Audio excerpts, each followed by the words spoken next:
There are two things that the federal government is supposed to guarantee to every state in the union. Number one, a Republican form of government, not Republican Party, but Republican form of government. And number two, they're supposed to protect every state from invasion. Well, when you have an administration like we see with the Biden administration that has abdicated their constitutional duty and responsibility to protect the sovereignty of Texas and the sovereignty of the United States of America, Texas has a 1,254-mile border with a foreign country.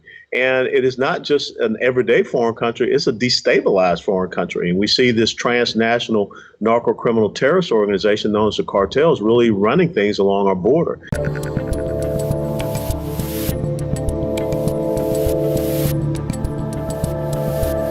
I'm Dave Rubin, and joining me today is a retired Army Lieutenant Colonel, chairman of the Republican Party of Texas, and candidate for governor of Texas, Allen West. Welcome back to the Rubin Report. Good to be with you, Dave, and Merry Christmas. I have to make one correction. I stepped down from being the chairman back in June, right before I announced the run for governor, because I didn't want any conflict of interest. But everything's going very well here in Texas.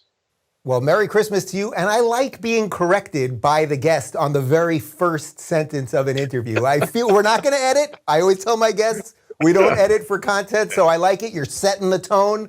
I appreciate the fact check on that. How are you, my friend? You know, I realized like a minute before we started here that we've actually never done the one-on-one. You've been on the show once. You were on with Chad Robichaud. We were talking about all the work that you guys do with veterans, but we've actually never done the one-on-one. That was a couple of years ago. You've had an interesting couple of years. It has been an interesting couple of years. By the grace of God, I probably should not be here because last year, Memorial Day weekend, I had an accident on my motorcycle, 75 miles an hour on an interstate highway. And, the fact that I'm still alive is very, very great. And so it's a pleasure to be here with you and everything. And I'm down here in Livingston, Texas at VFW Post 8568. And I love coming, getting out of the big cities and getting down to the small rural areas, and especially being with veterans. What a great thing to do as we go into the holiday season also.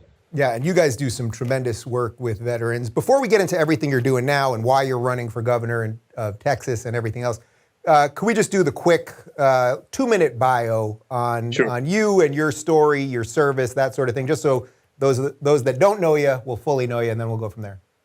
Well, I got to tell you, when you think about the American dream and everything that America offers to each and every one of us, I call it the equality of opportunity, not the equality of outcomes. 60 years ago, I was born in a blacks-only hospital in the inner city of Atlanta, Georgia. I grew up in the same neighborhood that gave us Dr. Martin Luther King Jr. there in Atlanta. My dad was a World War II corporal in the United States Army, and he served this country at a time when he was not seen equal to everyone in the segregated army. My mother did 25 years plus civilian service with the Marine headquarters in Atlanta. My older brother was an infantryman in Marine Corps and was wounded in Vietnam. At the age of 15, my dad challenged me to be the first officer in our family. And on 31 July 1982, I was commissioned as a second lieutenant at the University of Tennessee. I served 22 years active duty service for the United States Army as a field artilleryman, also as a paratrooper, 13 different countries, 3 different combat zones. The story for our family doesn't end there. My nephew, who is my older brother's son, he is now a lieutenant colonel in the United States Army, continuing to serve. I've been married for 32 years. I have a great wife. She's really the brain trust of this couple. She has an MBA and a PhD, and I met her when she was a business professor at Kansas State University. We have 2 daughters, Aubrey and Austin, 28 and 24. And 6 months ago, we became grandparents to an incredible little grandson by the name of Jackson Bernard. So that's pretty much so my life. And, I had a great opportunity to serve in the state of Florida as a United States congressman. And back in 2004, I got the opportunity to come back to Texas. My last duty assignment was Fort Hood, Texas. And so here I am now running to be the governor of the state of Texas. Well, you definitely handled the resume question well. So let's talk a little bit about the states, because you mentioned the sort of big 2 or the shining stars, at least from where I'm at the moment. As you know, I'm in crazy Los Angeles, California, as we tape this. But you mentioned Florida, where you were a congressman. You're running for governor in Texas. Are you sort of pleased to see the way the states have gone in different directions at this point, that the federalist system is sort of working when you see hubs of freedom like Florida and Texas, and I'll throw Tennessee in there and a couple other states, while you watch some of the blue states kind of crumble? Well, the interesting thing is, I think we need to reassert that sense of federalism and what we see as far as that understanding of the 10th Amendment, where it says that those powers not delegated to the federal government are reserved to the states and to the people. And that's where we have a huge constitutional crisis here in the state of Texas, because Article 4, Section 4 of the Constitution, there are two things that the federal government is supposed to guarantee to every state in the union. Number one, a Republican form of government, not Republican Party, but Republican form of government. And number two, they're supposed to protect every state from invasion. Well, when you have an administration like we see with the Biden administration that has abdicated their constitutional duty and responsibility to protect the sovereignty of Texas and the sovereignty of the United States of America, Texas has a 1,254-mile border with a foreign country. And it is not just an everyday foreign country, it's a destabilized foreign country. And we see this transnational narco-criminal terrorist organization known as the cartels really running things along our border. And so the founding fathers in their brilliance gave the state the ability to be able to protect itself if the federal government abdicated that. And so I think that that's one of the things we see here in Texas and many of the other red states is to once again reassert that ideal of federalism. The federal government is supreme over the states by the Supremacy Clause, but it has to be that they're doing things pursuant thereof to the Constitution. And I would challenge anyone when we see this Biden administration, they're not doing too many things pursuant to the Constitution.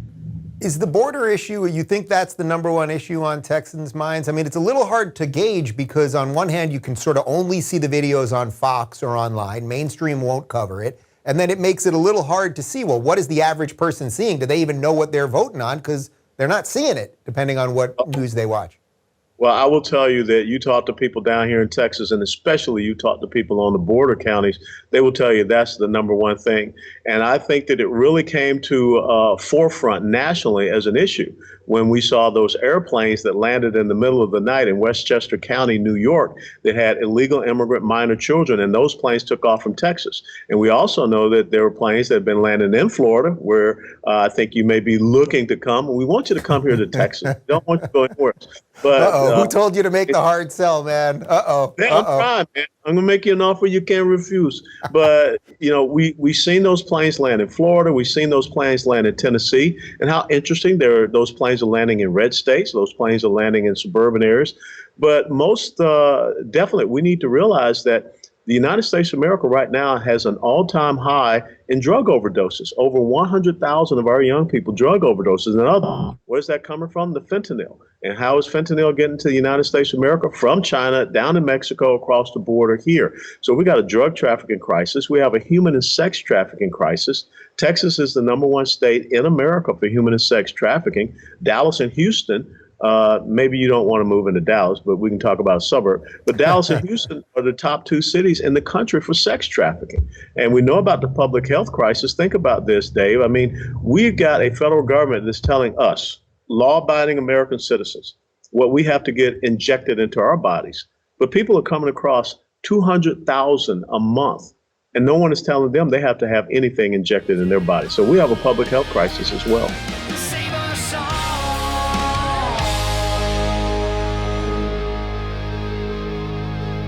Before they burn it down.